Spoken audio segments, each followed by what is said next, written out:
don't care who you are, life is going to knock you down.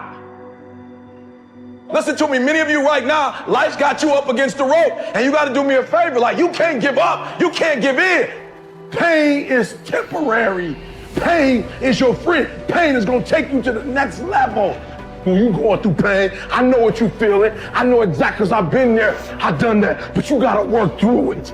And the reason why most of you are not successful is because every single time stuff not going your way, you give up, you quit, you let go, and people feel weakness. They feel it.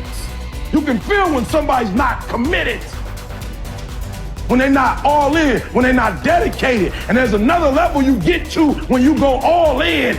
Winners win and losers lose. There are going to be times that you're going to be wondering, why should I keep showing up and working my business?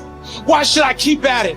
Why should I keep showing up to the conventions? Why should I keep picking up the phones and making the phone calls? Why should I keep fighting for my goals and fighting for my dreams? And what I want to remind you is that you got to show up for your life regardless of the circumstances. You got to show up in spite of the naysayers. You got to show up in spite of the conversation going on in your mind. You got to show up for your life, because if you don't, nobody else will. If you want unreasonable results in your life, you've got to be willing to be unreasonable. Part of being unreasonable, you don't judge according to appearances. Part of being unreasonable, you can see it because you believe it. You must have the faith to call forth those things that be not as though they were. You've got to decide, I deserve this, and I'm going to have it. You've got to say yes to your life. You've got to say yes. Yes to my dreams. Yes to me. Yes, I can make it. Yes, I can. Doesn't matter how many failures I've made. Doesn't matter how many mistakes I've endured. Doesn't matter about my defeats. Doesn't matter about what I've done. Yes, yes. I don't care about the fact I'm in a hole now. Doesn't matter about where I am. The last chapter to my life has not been written yet. If you judge me now, you'll judge me prematurely. I'm still in the process of transforming my life. I'm still in the process of becoming. Yes. The brilliance of Thomas Edison was not in his mind. It was something much more ordinary and often much less respected. I've got no imagination, he once said. I never dream. I've created nothing. If you're someone who doesn't like Edison, you might think that this is Edison admitting to stealing his inventions from other, more brilliant inventors, like Nikola Tesla. Not quite, but he did readily concede that most of the credit belonged to something other than his brain. The genius hangs around his laboratory day and night, Edison said. If anything happens, he's there to catch it. If he wasn't, it might happen just the same. Only it would never be his. What he's talking about is showing up. The incredible, underrated power of clocking in every day, putting your ass in the seat, and the luck this seems to inevitably produce. Edison lived in his laboratory and never missed a day. Like Gehrig, even when he was sick, when he was tired, or when visited by tragedy or disaster. The modern conveniences we can trace to his lab then owe far more to his body than his brain, to the compounding power of consistency rather than sheer brilliance. It wasn't about inspiration. It was about getting to work, show up and try.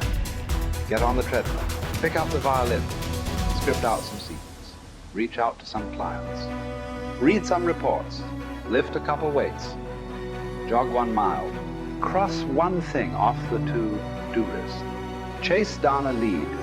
It doesn't matter what it is. All aspects of our life benefit from this circumscribed kind of wisdom. Just as long as you do something every day, that is the important thing. Show up. When you're tired, when you don't have to, even if you have an excuse, even if you're busy, even if you won't get recognized for it, even if it's been kicking your ass lately, once something is done, you can build on it. Once you get started, momentum can grow. When you show up, you can get lucky. Is this still hard? Yes. But the good news is that because it's hard, most people don't do it. They don't show up. They can't even do one tiny thing a day. So yes, you're alone out there on the track in the rain. You're the only one responding on Christmas. But having the lead is, by definition, a little lonely. This is also why it's quiet in the morning. You have the opportunities all to yourself. Don't worry about setting any records.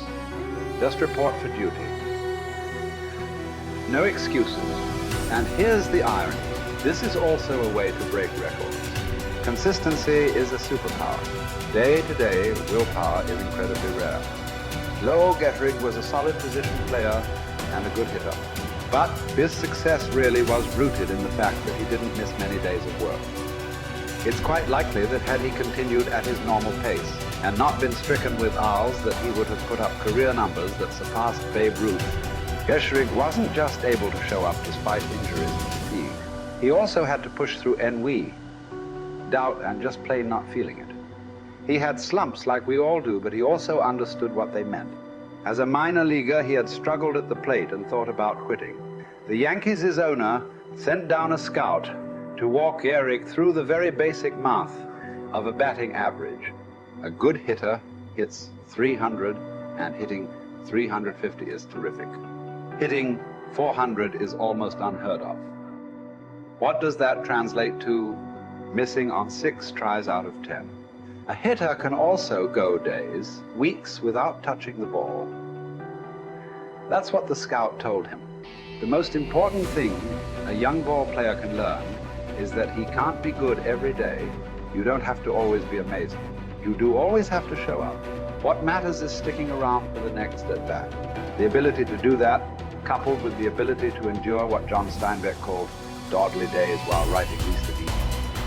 Those days when everything seems out of whack, when you're just not feeling it, when the distractions won't stop, is the first step to greatness, literally. You cannot be great without the self-discipline to do that. One thing a day adds up. Each day adds up. But the numbers are only interesting if they accumulate in large quantities.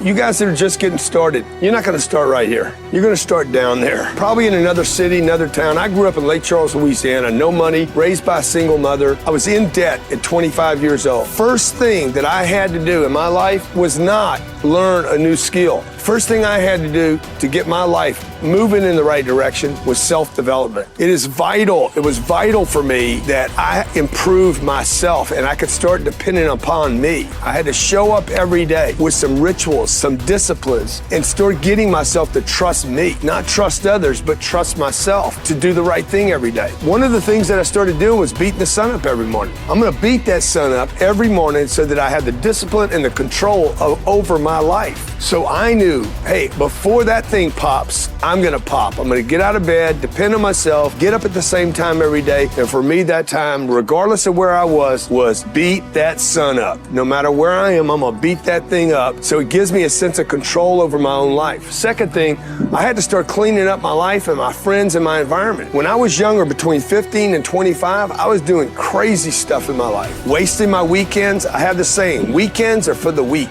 I was drinking, fooling around with a bunch of bad things, bad people. At 25 years old, I cleaned it all up. Quit going to those places. Quit hanging out with people that did not have ethics and discipline in their life. I wanted to build something in my life. I wanted to become someone. And to do that, to become someone in the eyes of the world, just beating that sun up every morning gives me the sense of accomplishment, that I did what I said I was going to do, that I woke up when I said I would wake up, and I start building respect for myself, start believing in myself so that I can go out into the world. And maybe today when I go into this meeting that I'm dressed for, they'll believe in me as much as I believe in me, and that'll show up in a contract, a deal, maybe even some money.